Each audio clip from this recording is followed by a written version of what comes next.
کسی شخص نے کہا کہ میں یہاں پنڈی بائی پاس پہ جانا ہے، تو میں نے کہا کہ یہاں مرکز سے باہر نکلو تو سیدھے ہاتھ ہو جانا، وہاں آگے مین روڈ آ جائے گا تو اس سے دائیں ہو جانا،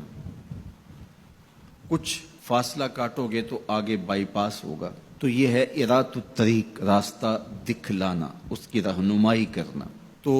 ہدایت کا ایک معنی یہ ہے رہنمائی، لیکن وضو کر کے قبلہ رو کھڑا ہو کے ہاتھ باندھ کے جب کوئی کہہ رہا ہے کہ اہدنا الصراط المستقیم، تو اس کا مفہوم ارات الطریق نہیں ہوگا، چونکہ وہ راہ دیکھ چکا ہے تو تبھی یہاں تک پہنچا ہے۔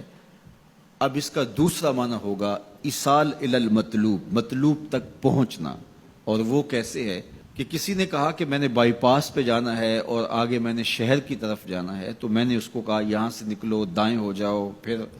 جو ہے وہ پھر دائیں ہو جانا، پھر بائیں جانب کی ڈائریکشن لینا، پھر آگے چلے جانا تو شہر آ جائے گا۔ تو اس کو تھوڑا سا فرق لگ گیا تو وہ شہر جانے کی بجائے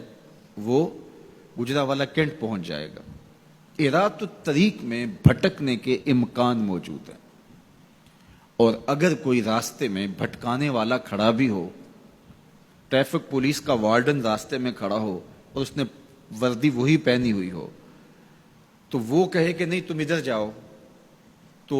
گو میں نے راستہ دکھا دیا، لیکن وہ شخص اس شخص سے دھوکہ کھا جائے گا کہ یار یہ ٹریفک پولیس کی وردی میں ہے تو یہ تو غلط نہیں بتا رہا، تو وہ اس کو کسی اور سمت گھما کے پہنچا دے گا۔ اب راستہ اگر صرف دکھلانا ہی منزل تک پہنچنے کی ضمانت ہوتا تو لوگ راستے سے بھٹکتے نہ، کیونکہ راستے میں ایک جعلی وردی پہنے کھڑا ہے جو لوگوں کے راستے خراب کرتا ہے، اور اس نے اللہ کی حضور، اللہ کی عزت کی قسم کر کے کہا تھا لَأَقْعُدَنَّ عَلَىٰ صِرَاطِكَ الْمُسْتَقِيمِ، مالک تیری طرف جو سیدھی راہ جاتی ہے میں اس راستے پہ کھڑا ہو جاؤں گا اور تیرے بندوں کو تیرے تک نہیں پہنچنے دوں گا، دائیں بائیں بھٹکا دوں گا۔ تو ارات الطریق میں بھٹکنے کے امکان موجود ہیں۔ اور دوسرا ہے ایصال الی المطلوب، آپ نے کہا کہ میں نے شہر جانا ہے، مجھے راستہ بتاؤ، میں نے آپ کا بازو پکڑا، آپ کو ساتھ لیا اور شہر پہنچا کر کہا کہ یہ تمہاری منزل ہے، تو اس کو کہتے ہیں ایصال الی المطلوب، مقصود تک، منزل تک، مطلوب تک پہنچا دینا۔ تو اہدنا الصراط المستقیم میں بندہ اللہ سے منزل تک پہنچنے کا مطالبہ کرتا ہے، راستہ دیکھ چکا ہے لیکن پھر بھی کہتا ہے مالک میں چلوں گا تو شیطان راستے میں کھڑا ہے، میری راہ مار دے گا، تو کرم کر، دستے کرم بڑھا اور مجھے منزل تک پہنچا دے۔ اور جب وہ دستے کرم اور رحمت برا ہاتھ دیتا ہے تو پھر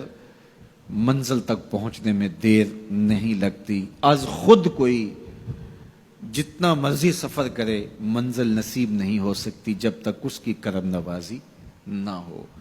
بہلول دانا دریائے دجلہ کے کنارے پہ گھوم رہا تھا کہ ہارون الرشید نے کہا کہ اس کو میرے تک پہنچایا جائے، تو اوپر والوں نے کمند نیچے پھینکی اور نیچے والے خدام نے اس کو پکڑ کے اس کمند میں بٹھایا اور ان اوپر والوں نے اوپر کھینچ لیا، تو 2 لمحوں کے بعد محل کی چھت پر بادشاہ کے سامنے تھا۔ تو بہلول کو ہارون الرشید نے پوچھا بہلول بتاؤ خدا تک کیسے پہنچے ہو؟ تو بہلول نے مسکرا کے کہا بادشاہ جیسے آپ تک پہنچا۔ کہا بات سمجھ نہیں آئی۔ کہا میں خود آنا چاہتا تو کئی واسطوں سے گزر کے دیوان خانے میں پہنچتا، پھر درخواست جمع کرواتا، اور پھر آپ تک کئی واسطوں سے وہ درخواست پہنچتی، پھر آپ وقت دیتے، جو وقت آپ نے دیا ہوتا، ہو سکتا ہے آپ کے کوئی شاہی مہمان آ جائیں اور کسی ملک کا کوئی سفیر آ جائے اسی تاریخ کو، تو میری ملاقات منسوخ ہو جاتی، میں چاہتا تو مہینے سال لگ جاتے، ملاقات ہوتی نہ ہوتی، اور جب آپ نے چاہا ہے تو 2 گھڑیاں بھی نہیں لگی۔ تو کہا کہ ارات الطریق نہیں، راستہ تو دیکھا ہوا ہے، سجھائی دے رہا ہے، لیکن کہیں شیطان راستے میں ہماری راہ نہ مار دے، ہم خود تھک کے نہ بیٹھ جائیں اور راستے کی پیچیدگیاں ہمیں کہیں کسی اور سمت نہ لے جائیں، تو مالک کرم فرما، دستے کرم بڑھا اور ہمیں منزل تک پہنچا دے۔ تو جب یوں سوال کیا تو جواب کیا آیا؟ صراط الذین انعمت علیہم۔ تو یہ سائل کے سوال کے اندر ہی جواب ہے، فوراً اس کے لبوں پہ یہ سوال جاری کر دیا گیا جس میں جواب ہے مالک ان لوگوں کے راستے پہ چلا جن پر تیرا انعام ہوا۔ اور اللہ کا انعام کن پر ہوا؟ انبیاء پر، صدیقین پر، شہداء پر اور صالحین پر۔ اس طبقے پر اللہ تعالیٰ کا انعام اور اس کی کرم نوازیاں نازل ہوئی ہیں۔ تو کہا اگر تم میرے تک پہنچنا چاہتے ہو تو انبیاء کے راستے پہ چلو، صدیقین کی راہوں پہ چلو، صالحین اور شہداء کے راستے پہ چلو، تمہیں منزل نصیب ہوگی۔ یہ وہ خوش نصیب لوگ ہیں جو میرے تک پہنچے ہوئے ہیں، اور جب تم ان تک پہنچ جاؤ گے جو خدا رسیدہ ہیں تو تم بھی منزل تک پہنچ جاؤ گے۔